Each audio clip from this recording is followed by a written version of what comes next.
Hai murid-murid, bertemu lagi dengan Cikgu Nadia dalam subjek Bahasa Melayu tahun 3. Hari ini murid-murid akan belajar tentang kemahiran seni bahasa.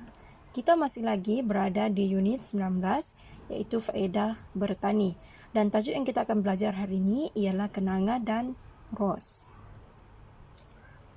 Tajuk yang kita akan belajar kenanga dan ros dan perumpamaan.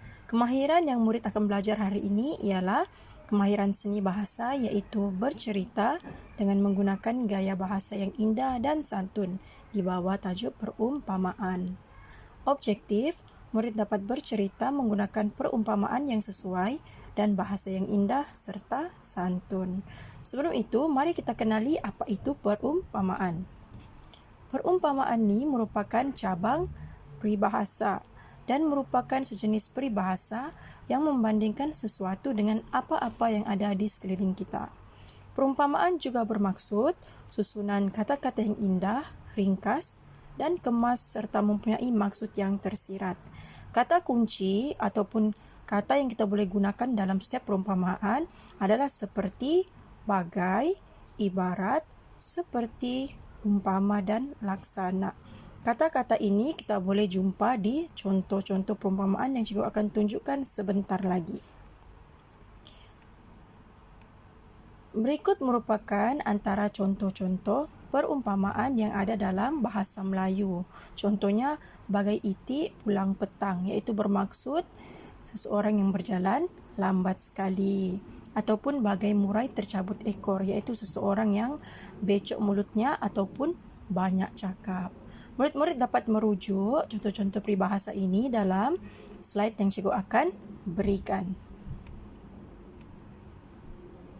Ini juga merupakan antara contoh-contoh perumpamaan yang ada dalam bahasa Melayu. Sekarang, sila rujuk buku teks kamu muka surat 121. Cikgu akan bimbing kamu untuk bercerita dan menerangkan maksud perumpamaan yang ada. Kenanga dan ros. Encik Imran menanam pokok bunga kenanga dan pokok bunga ros di nurserynya. Pokok-pokok itu dijaga bagai menatang minyak yang penuh. Bagai menatang minyak yang penuh ni ialah perumpamaan yang membawa maksud memelihara atau menjaga dengan penuh kasih sayang. Pada suatu hari, pokok bunga kenanga sedang berbual-bual dengan pokok bunga ros. Hai Ros, kamu sangat cantik. Terima kasih kenanga. Kecantikan aku ini tidak kekal lama, seperti embun di hujung rumput sahaja. Embun di hujung rumput bermaksud sesuatu yang tidak kekal lama ataupun yang mudah hilang. Bagus sikap kamu. Kamu tidak sombong. Ros, itu tuan kita datang. Encik Imran dengan seorang pembeli menuju ke arah rak pokok bunga ros. Pembeli itu berbual bagai murai tercabut ekor. Bagai murai tercabut ekor ni ialah perumpamaan yang bermaksud seseorang yang banyak cakap.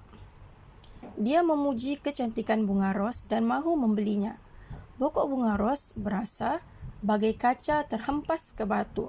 Bagai kaca terhempas ke batu ini ialah perumpamaan yang membawa maksud hati yang hancur kerana sedih ataupun perasaan yang sedih. Dia sedih kerana berpisah dengan sahabatnya. Selamat tinggal kenanga. Akhirnya, pembeli tersebut turut membeli pokok bunga kenanga.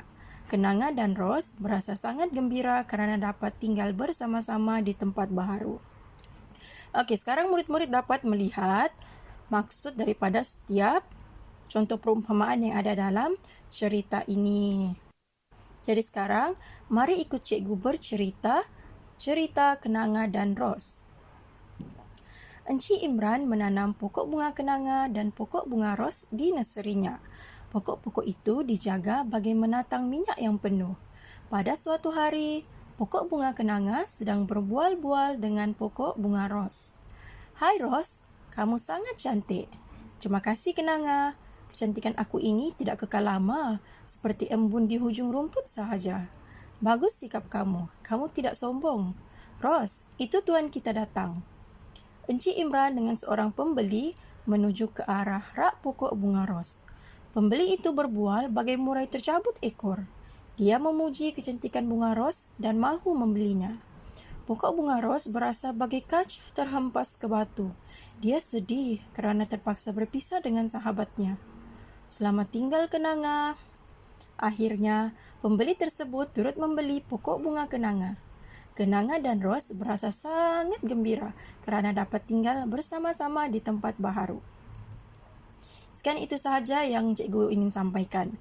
Selamat belajar murid-murid. Sekiranya ada yang kamu kurang faham, boleh tanya cikgu di WhatsApp ataupun chat cikgu secara personal. Selamat belajar semua.